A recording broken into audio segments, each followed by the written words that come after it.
going on, everybody? It's Jeff the Youngblood Geek, and we are talking chapter 18 of The Promised Neverland, entitled, give me 1 second, prepared. I knew it was something like that. I thought it was prepared. 4 fire emojis for sure here. And here's why. Crone played this so well. And I hate her as a character. I hate her design. I hate some of the expressions she's given. And I don't really like her name. She's just a poor character to me. It's not to say that she's not meant to be that way.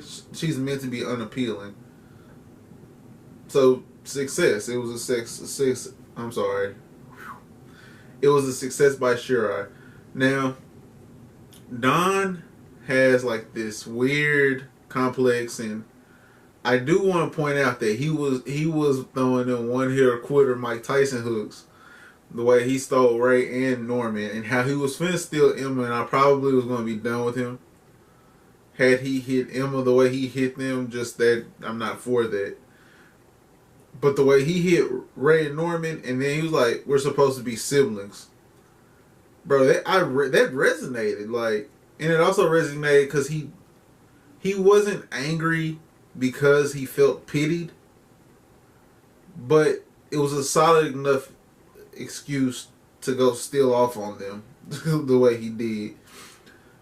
But he felt inferior and lashed out because he wanted to feel like he could be depended upon or that he could be trusted. And it was a bevy of emotions that he was dealing with, and I enjoyed getting more into his character because just last chapter I really was not feeling Don. I haven't been feeling Don for a while, but to see how he's processing all of this information emotionally and how he took on everything that the Monster Trio had provided for him in terms of information about the farm and demons and what Mom's real agenda is, what's happened to the siblings prior to right now, and even Ray being a spy.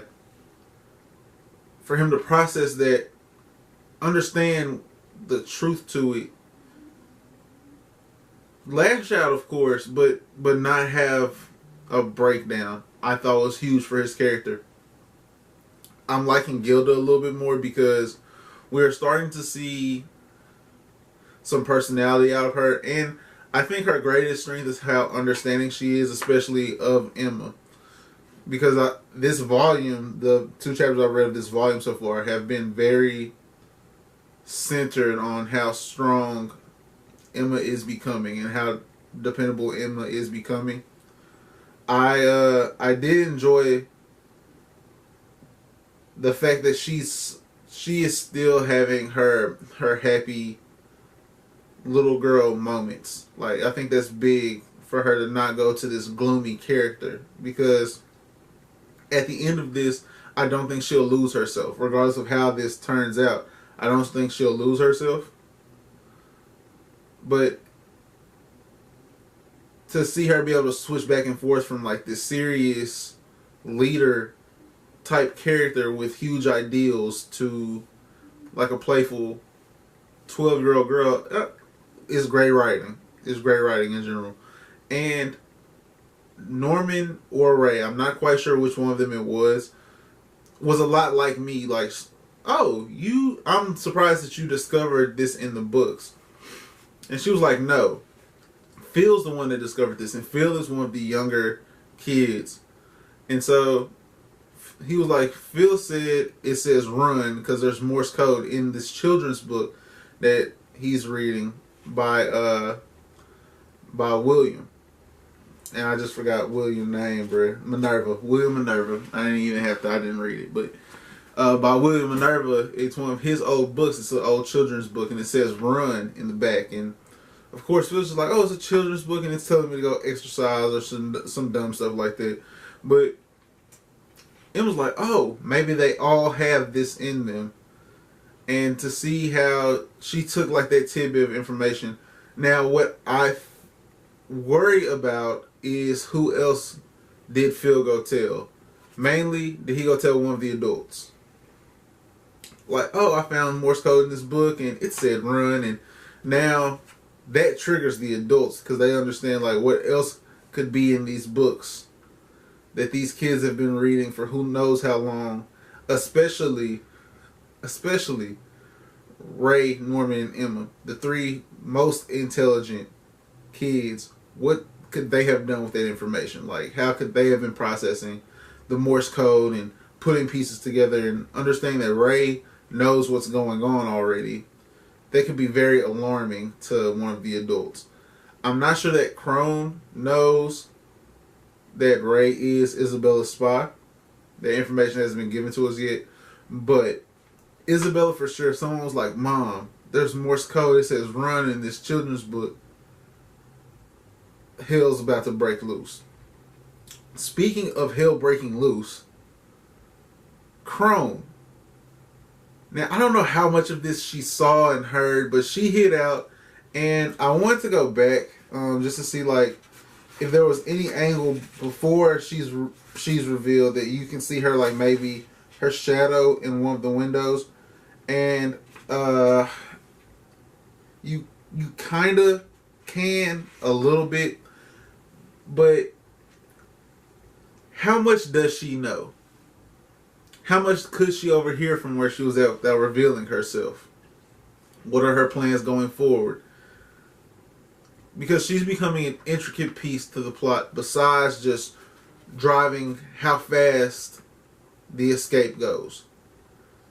She's now becoming an information hub to the plot where she controls information that Isabella wants, but Isabella wants for herself and does not want to get out.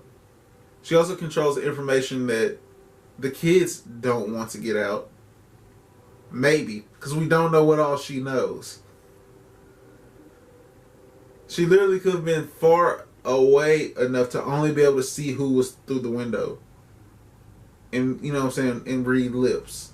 But not have the actual, the audio confirmation, the word confirmation. I heard them say this versus I saw them say this. Outstanding. The major drawback to me is that I still have not gotten a timestamp on this chapter where how far away are we from the escape? Like, that's a big thing for me that I would like to be able to put together. How far are we away from the escape going down? And I personally, I wouldn't have let Don and Gilda storm off. I understand that the way they felt was like a burden, like they were having to be carried and protected, versus someone that you could count on to have your back. And as a sibling, someone that you feel very close with, like, that's not a feeling you would enjoy. But I wouldn't have let them gone off because it's now us five against who knows how many. Like, we know at least 2 adults and at least the 2 demons that Norman and Emma saw. But we have no idea of how many other enemies there are.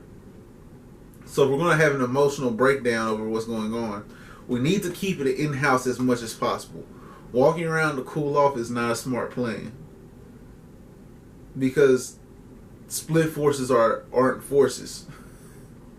Like, just put that together. When you split up, you're nowhere near as strong as you are together. But we're gonna see how that progresses. I mean, I'm psyched. I'm really enjoying this right now. Please, in the comment section below, let me know how you felt about Don lashing out and punching Ray and Norman. Because I was quite understanding. It was probably the first time I really felt for Don reading this. Yeah, it was the first time I felt for him reading this. After his spill to Gilda. In the moment, I was just like, dang, y'all just gonna get stole off on like that? Like, y'all ain't gonna... But after reading how he was feeling, I felt for him. Subscribe to the channel if you're not, because we have been consistent so far this week, at least with the Promised Neverland. And so for more Promised Neverland content and reviews, as we're reading to catch up to the current series, go ahead and subscribe to the channel. Give this a thumbs up because it goes a long way. Have a great rest of your Wednesday. Blessings to everyone out there. You know what I'm saying? Take care of everything. This is the second day of the year. Like, isn't that crazy? It's the second day of the year. Peace, guys.